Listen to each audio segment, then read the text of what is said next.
Yap les gens, j'espère que vous allez bien et aujourd'hui on se retrouve pour une nouvelle vidéo et pour bien sûr parler biathlon parce que ces derniers jours quelques petites news sont tombées et c'est l'occasion aujourd'hui bien évidemment d'en discuter, d'en parler parce que la Coupe du Monde va reprendre ses droits ce week-end du côté de Kontiolahti en Finlande. Ça sera suivi bien sûr d'une épreuve du côté de l'Estonie dans un pays que la Coupe du Monde n'a encore jamais visité et bien sûr les finales seront du côté d'Oslo-Holmenkollen pour la 10e et dernière étape de la saison. Mais avant de se pencher bien évidemment sur ces étapes de Coupe du Monde qu'on va débriefer week-end après week-end, c'est l'occasion pour moi de vous parler de 3 petites news. La première, si vous voyez, je suis rasé, je suis tout beau, je suis tout propre. Non, je déconne, ça c'est pas vraiment très important. La première news, et qui elle est très importante et surtout très sérieuse, c'est que l'IBU a annoncé il y a quelques jours que tous les athlètes russes et bélarusses ne pourront pas participer aux dernières étapes de Coupe du Monde à cause du contexte géopolitique. Vous le connaissez, ce contexte géopolitique aussi bien que moi. La Russie qui a envahi l'Ukraine, qui décide d'assiéger notamment les grandes villes et la capitale Kiev, et en soutien bien évidemment aux Ukrainiens et aux biathlètes ukrainiens qui aussi sont concernés parce qu'ils vivent en Ukraine, parce qu'ils ont peut-être de la famille encore en Ukraine qui sont toujours là-bas et sous finalement le coup de bombes ou d'attaques russes.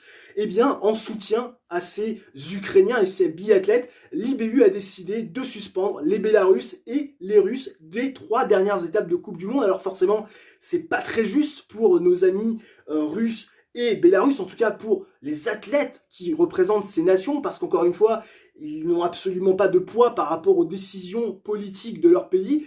Mais encore une fois, on le sait, dans le sport, on peut faire passer des messages de paix, de prospérité et également de soutien et de paix. Et c'est vrai que c'est important, je pense, pour l'IBU, de montrer son soutien aux Ukrainiens qui ont quand même assez souffert ces derniers jours en disant, voilà, écoutez, on va vous protéger, les Russes et les Bélarusses ne seront pas admis en Coupe du Monde. Je pense que ça aura pu créer quelques petites tensions, donc à mon avis, l'IBU a fait le bon choix en suspendant tous les athlètes bélarusses et russes. C'est malheureux pour les athlètes, mais dans le contexte géopolitique actuel, je pense que c'est la meilleure chose à faire. On sait qu'au ski de fond, notamment les Norvégiens ont décidé eh bien, de suspendre tous les athlètes russes lors des étapes de Coupe du Monde qui se dérouleront dans leur pays d'ici à la fin de la saison. On sait que l'UCI, l'Union cycliste internationale, elle aussi cherche et réfléchit à d'éventuelles suspensions pour finalement les athlètes représentant la Russie, même s'il n'y en a pas beaucoup. On pense notamment à Pavel Sivakov. On attend bien évidemment aussi les prises de position du côté de l'ATP et de la WTA, les 2 grosses associations de tennis professionnel, puisque pour l'instant, aucune décision n'a été prise par l'ATP ou par la WTA. On sait que c'est compliqué, parce qu'il y en a quand même quelques-uns qui sont très bien classés, notamment Medvedev et Rublev. Donc qu'est-ce qu'on fait? Est-ce qu'on, du côté du tennis, on décide de suspendre la Russie pour l'ATP Cup et également pour la Coupe Davis nouvelle formule? Est-ce qu'on décide également d'enlever le drapeau russe qui pourrait apparaître sur certains tournois et également eh bien, enlever la possibilité d'hymne national si un russe s'imposait sur certains tournois qui derrière mettent en place un hymne national pour récompenser eh bien, le joueur vainqueur du tournoi? Bref, on ne sait pas trop, mais en tout cas ce qui est sûr c'est que du côté du biathlon, tout a bien été communiqué, donc un grand bravo à l'IBU qui met sa prise de position bien claire et bien précise, et ça, en soutien aux Ukrainiens, je trouve que c'est plutôt bon. Ensuite, la deuxième news, et là pas des moindres, même si elle est un peu moins grave sur le contexte géopolitique, mais en tout cas qui pourrait faire pas mal de changements et bouleverser pas mal la hiérarchie, c'est l'annonce de Johannes Bö, comme quoi, eh bien, il ne participerait pas aux 3 dernières étapes de Coupe du Monde. Johannes Tignes Bö, qui a réalisé, on le rappelle, des Jeux Olympiques assez incroyables, 4 médailles d'or, enfin 5 médailles au total, 4 en or, dont 2 en or en épreuves individuelles, comme Quentin Fillon-Maillet en ce qui concerne bien évidemment ces épreuves, on va dire pour sa pomme. Et notre ami Johannes Tignes Bö a décidé eh bien, de se retirer de ces étapes de Coupe du Monde, de ces prochaines étapes de Coupe du Monde, parce qu'il avait quand même beaucoup puisé. On le sait, Johannes Bö, ces dernières saisons, c'est très compliqué, il a du mal à les finir.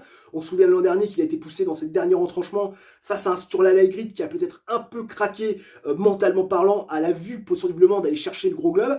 Et c'est vrai que cette année, on l'a vu pas être au niveau d'un Emilien Jacquelin, d'un Quentin Fillon-Maillet sur l'ensemble d'une saison. Il a pu bien se refaire la cerise, une impasse sur des Coupes du Monde avant finalement les Jeux, histoire de bien se préparer pour cet événement. Mais c'est vrai que Johannes Bö a terminé cramé. Et en plus, il y a ce côté familial hein, qui est important maintenant depuis la naissance de son petit Gustave en janvier 2020. Donc voilà, les priorités pour Johannes Beu, c'est clairement désormais sa famille, se reposer et bien évidemment refaire du jus avant les saisons prochaines parce qu'il a l'objectif, il l'a écrit via un communiqué Instagram, l'objectif de revenir pour aller chercher un gros globe de cristal et réenchaîner sur 4 années supplémentaires pour, eh bien encore une fois, je ne sais pas, réaliser des aussi bons jeux en 2026 que ce qu'il a pu faire cette année en 2022. Et la troisième news concerne également son frère, Tarjei Bø qui, malade, n'est pas parti avec l'ensemble de l'équipe norvégienne. Tarjei Bø qui, je le rappelle, était 3e du classement général, qui pouvait encore possiblement se battre avec Quentin Fillon-Maillet, même si elle est très dure pour aller empêcher le Français de gagner un gros globe de cristal. Tarjei Bø est malade et Tarjei Bø ne sera certainement pas présent du côté de Kontiolahti en Finlande pour la prochaine épreuve de Coupe du Monde qui aura lieu ce week-end. Donc autant te dire que si Tarjei Bø n'est pas là, on voit mal un adversaire finalement barrer la route à Quentin Fillon-Maillet sur finalement son autoroute vers le gros globe de cristal. On sait qu'Emilien Jacquelin est 2e, mais Emilien Jacquelin a un petit peu de points de retard et surtout Emilien Jacquelin n'a pas été rassurant quant à sa forme, notamment aux Jeux Olympiques. Alors peut-être s'est-il fait une santé ces derniers jours, on sait qu'il a fait du vélo sur la Côte d'Azur avec ses posts Instagram qui nous le démontraient, mais encore une fois, c'est vrai que l'autoroute est quand même présente, bien présente pour notre ami Quentin Fillon-Maillet, notre ami QFM, comme l'avait surnommé le très bon, l'excellent Alexandre Boyon, bien évidemment c'est ironique. Donc voilà, on ne sait pas trop ce qui va advenir donc de la concurrence pour Quentin Fillon-Maillet en ce qui concerne le gros globe de cristal. Ce qui est sûr, c'est que les absences de Johannes Bø sont confirmées et la maladie de Tarjei Bø, elle aussi. Alors forcément, pas mal de monde s'insurge par rapport au fait que Tarjei Bø, enfin surtout Johannes Bø, décide de ne pas participer parce que ça paraît pour beaucoup irrespectueux par rapport à l'organisation et surtout par rapport aux adversaires. Moi, personnellement, je ne trouve pas du tout que ça soit irrespectueux, le fait que Johannes Bø décide de ne pas participer. Il n'a plus aucune vue sur le général, il est trop loin, il a plus de 200 points de retard sur Quentin Fillon-Maillet. En 3 étapes de Coupe du Monde et 7 courses individuelles, c'est impossible de revenir, même si on enlève les 2 moins bons résultats de la saison. Donc il a raison de ne pas se cramer. En plus, il sait pertinemment que Quentin Fillon-Maillet est meilleur que lui sur tout le long d'une saison. Encore une fois, on l'a vu, il n'a remporté que 3 épreuves de Coupe du Monde depuis le début de la saison, notamment 2 aux Jeux Olympiques. La seule qu'il a remporté format Coupe du Monde, si je dis pas de bêtises, c'était au Grand Bornand lors du sprint, et j'étais présent, et d'ailleurs il avait complètement envoyé au tir, limite en se disant ça passe tant mieux, ça casse tant pis. Donc on sait que notre ami Johannes Bø, il n'a plus rien à jouer, donc je préfère limite ne pas le voir du côté des 3 dernières épreuves de Coupe du Monde, plutôt que de le voir en mode fantôme. Et puis on le rappelle, il y a des athlètes qui sont revanchards après des Jeux Olympiques, assez compliqué. Je veux dire, il y en a quand même quelques-uns qui sont passés à côté. Je pense à Sébastien Samuelsson. Bon, Martin Potsiluma est allé chercher une médaille de bronze, si je ne dis pas de bêtises, sur la Mastart, ou une médaille d'argent.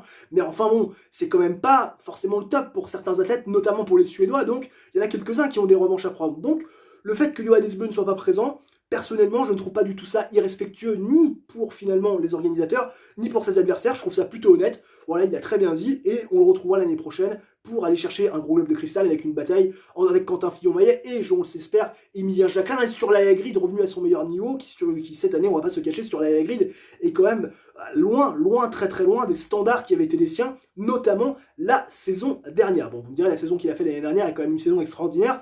Cette année, on dirait qu'il est un petit peu plus rentré dans le moule. N'hésitez pas dans les commentaires, les gens, à mettre bien évidemment ce que vous pensez de ces dernières news, à vous exprimer dessus. Bon, par rapport à ce qui concerne la prise de position de l'IBU avec la Russie et la Bélarussie qui est exclue. Là, on sait que dès qu'on parle des contextes géopolitiques, ça dévie un petit peu en commentaire, et voilà, restez poli, restez courtois, restez respectueux, c'est important. J'ai envie de bannir personne, bien évidemment, vous le savez. Donc voilà, n'hésitez pas à mettre en commentaire ce que vous avez pensé de ces news qui sont quand même pas mal importantes, on va pas se cacher, notamment par rapport au contexte géopolitique et aux absences, c'est sûr, confirmé de Johannes Bø et peut-être celle de Tarjei Bø. Et n'hésitez pas, bien évidemment, si la vidéo vous a plu, à réaliser votre triplé Coupe, Championnat et Ligue des Champions, c'est-à-dire le like, l'abonnement et l'activation de la cloche. Ça ne mange pas de pain. D'ici là, portez-vous bien. Ciao, bye bye. Et on se retrouve très prochainement pour une nouvelle vidéo. Ciao, ciao.